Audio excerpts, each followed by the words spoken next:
I avoid reunions. I'm not a rebel, a recluse, or a sociopath, and I'm too young to qualify as a crank. Even if it's true that I just spent the evening of my 25th birthday not carousing with friends or drinking champagne at a candlelit table for two, but resolutely alone and working, glazing a large ovoid porcelain bowl while listening to Ella Fitzgerald sing songs by the Gershwin brothers. A crank could never love Gershwin. My one real boyfriend in college, just before we broke up, told me I'm nostalgic to a fault. He professed contempt for what he called the delusional soundtrack to our parents' deluded lives. He informed me that you can't be nostalgic for things that had their heyday before you were so much as born. Just about any member of my family would have laughed him out the door and down the garden path. Family reunions are the worst, all that competition disguised as fellowship, and they're also the hardest to avoid. But when my father's great-aunt Lucy died last summer, there was an inheritance at stake, a collection of antique jewelry. Not the glossy, priceless stuff, no diamonds, tiaras, or Niagaras of pearls. Not things you'd sell, but things so deliciously old-fashioned and stylish that to wear them makes you feel like a character from a Jane Austen novel or a Chekhov play. The one piece I remembered most vividly was a cameo, 2 inches square, ivory on steel blue Pacific coral, a woman's face inclined toward her hand, in her slender fingers an iris. Aunt Lucy had worn that cameo day and night, winter and summer, on lace and wool.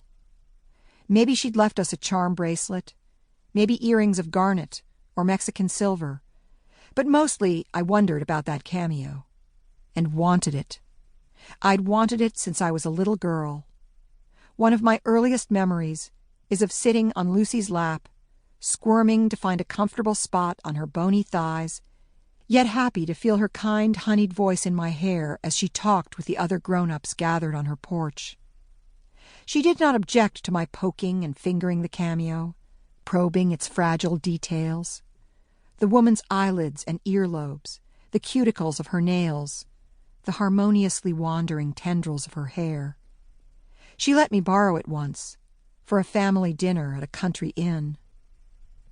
Because Lucy never had children, not even a husband, my father long ago became the one who kept an eye on her in the last decades of her very long life. Geographically, he was the closest family member by far. Out of a large, tenaciously Confederate clan, they were the only two living anywhere you can count on snow. Once Dad decided to stay north, after earning 2 degrees at Harvard, the family lumped him together with Lucy.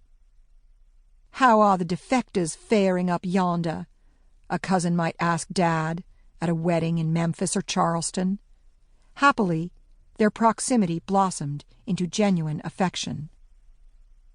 So Dad was the executor of Lucy's will, which emerged from her bureau drawer along with a letter to my father that she'd written a year before she died.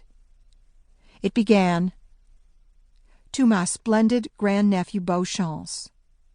Before I take my irreversible leave, which I suppose I will now have taken, strange to think, I am seizing this lucid moment to write down a few matters pertaining to the house and my rag-bag possessions therein. I have little doubt that I shall have left the house in a rather sorry state, for which I apologize. Be charitable, if you can, to any bats or raccoons which may have colonized the attic or basement, though none to my knowledge have done so, and please take Sonny's word on any tasks for which he claims I still owe him payment. Our mutual accounting has grown slack, if not capricious."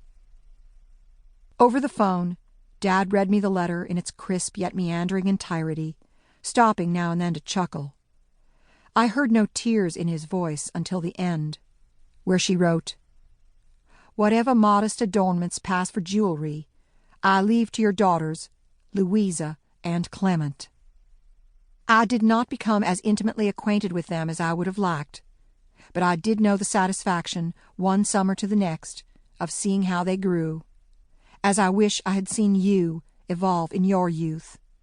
I wish I had known much sooner, Beau, that you would become the facsimile of a perfect son, a gift whose pleasures I wish I had been blessed to know firsthand."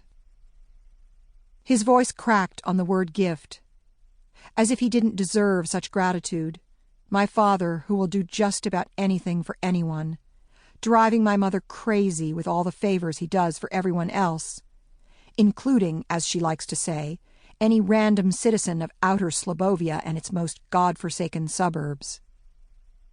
I decided to fly across the entire country because I couldn't bear the thought that if I didn't show up in person, my sister might inherit everything, including that cameo, by default.